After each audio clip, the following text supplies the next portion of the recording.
Sindiran berkelas pelatih Uzbekistan kepada Indonesia, sebut tidak serius ingin lolos Piala Dunia karena hanya uji coba di kandang sendiri sampai ke 5 tim peserta lain yang jor-joran uji coba di luar negeri.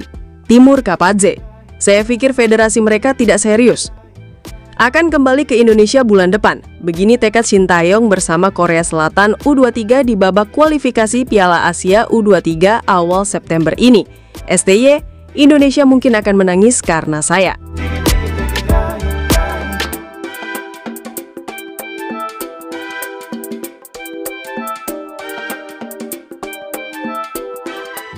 Menjelang 1,5 bulan babak kualifikasi Piala Dunia round 4 berlangsung, Timnas Indonesia mendapatkan kesempatan untuk melakukan uji coba di FIFA Matchday bulan depan di Surabaya. Yaps, tentu hal ini berguna bagus bagi timnas kita karena akan ada pre-season sebelum babak kualifikasi berlangsung. Rencananya, 2 lawan timnas Indonesia di FIFA Matchday kali ini adalah tim asal Timur Tengah, yaitu Kuwait dan juga Lebanon. Indonesia akan berhadapan pertama kali lawan Kuwait di tanggal 5 September, sebelum akhirnya 3 hari berselang Indonesia akan meladeni perlawanan dari Lebanon.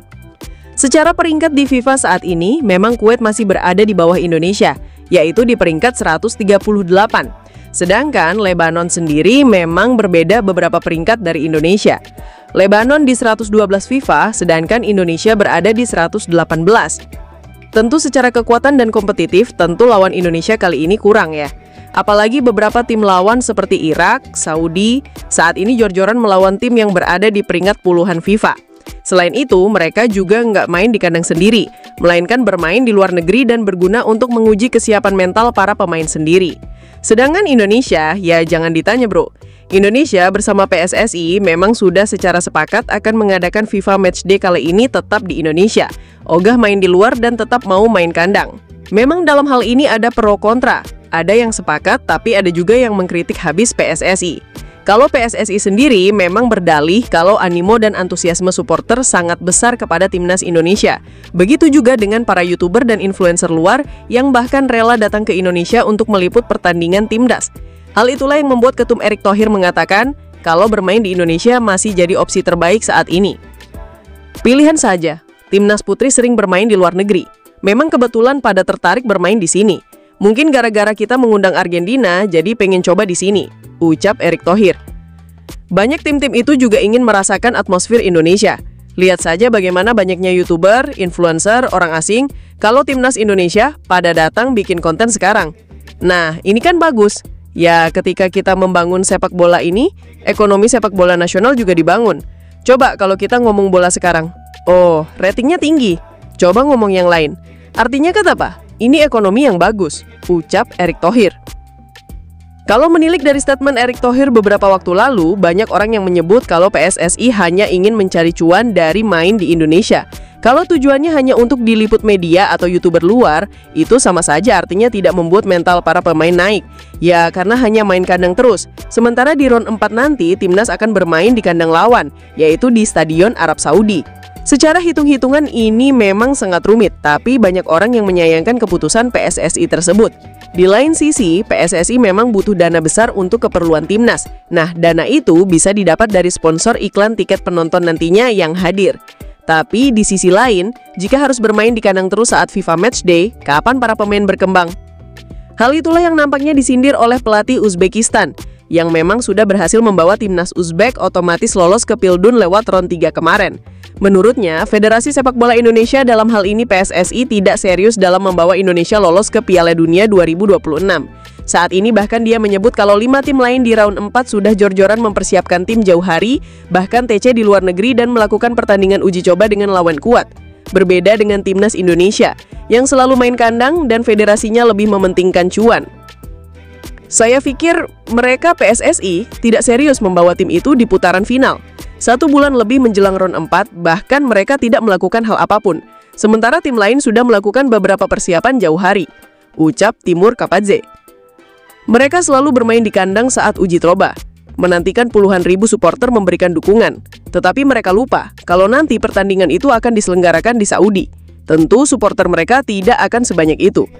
Bagaimanapun, jika Anda ingin mendapatkan pemain yang bermain dengan mental kuat, Anda harus sering bermain di luar dan merasakan atmosfer supporter lawan. Itu lebih bijak daripada mengundang tim lain ke negara Anda. Tutupnya. Akan kembali ke Indonesia bulan depan. Begini tekad Shin Tae-yong bersama Korea Selatan U23 di babak kualifikasi Piala Asia U23 awal September ini. STY, Indonesia mungkin akan menangis karena saya. Supporter akan kembali kedatangan sang mantan pelatih yaitu Shin Tae-yong dalam babak kualifikasi Piala Asia U23 September bulan depan di Sidoarjo. Ya, kali ini Shin Tae-yong datang sebagai musuh karena akan jadi manajer umum dari Korea Selatan U23 di komposisi timnas. Indonesia sendiri akan bertindak sebagai tuan rumah di babak kualifikasi ini, tergabung di grup J bersama Makau, Laos, dan Korea Selatan. Babak kualifikasi ini akan berlangsung di Stadion Gelora Delta Sidoarjo, dengan lawan pertama Indonesia adalah Laos. Di babak ini, tentu hanya juara grup yang langsung otomatis lolos ke Piala Asia U23 tahun depan, sedangkan posisi lain mungkin adalah runner-up terbaik. Tidak ada pilihan bagi Coach Gerald Vandenberg selain harus menyapu bersih 3 laga di babak kualifikasi ini, termasuk mengalahkan Korea Selatan. Di Piala Asia U23, kemarin Indonesia memang sempat mengalahkan Korea Selatan U23, tapi saat itu Indonesia masih di bawah komando STY. Bahkan kemenangan dari Korea Selatan itulah yang membuat timnas Indonesia lolos sampai babak semifinal Piala Asia U23, sekaligus menjadi torehan luar biasa. Nah, di tahun ini, akan jauh lebih buruk nantinya jika Indonesia tidak lolos Piala Asia U23. Tentu itu akan jadi aib dan akan jadi bahan ceng-cengan supporter di media sosial. Shin Tae-yong sendiri memang tidak banyak bicara soal itu, namun dia hanya khawatir kalau supporter dan netizen Indonesia menangis karena ulahnya nanti di Indonesia. Ya, kita tahu kekuatan timnas Korea Selatan sangat gokil, apalagi melihat performa timnas U23 kemarin di Piala AFF U23 sangat menjengkelkan secara permainan. Banyak orang yang skeptis kalau Indonesia rawan tak lolos Piala Asia U23, dan kekhawatiran itu memang nyata. Indonesia pertama kali melawan Laos di tanggal 3 September mendatang, kemudian melawan Makau 3 hari berselang, yaitu di tanggal 6 September. Laga pamungkas tentu adalah melawan Korea Selatan di tanggal 9 September, dan itu akan jadi laga yang sangat mendebarkan. Di atas kertas, memang semua yakin kalau Indonesia akan ambil 6 poin dari Laos dan Makau. Hanya penentuan di laga lawan Korsel saja. Wah, gimana menurut kalian guys? Optimis nggak nih Indonesia lolos Piala Asia U23 tahun depan? Jangan lupa berikan komentar kalian di bawah ya.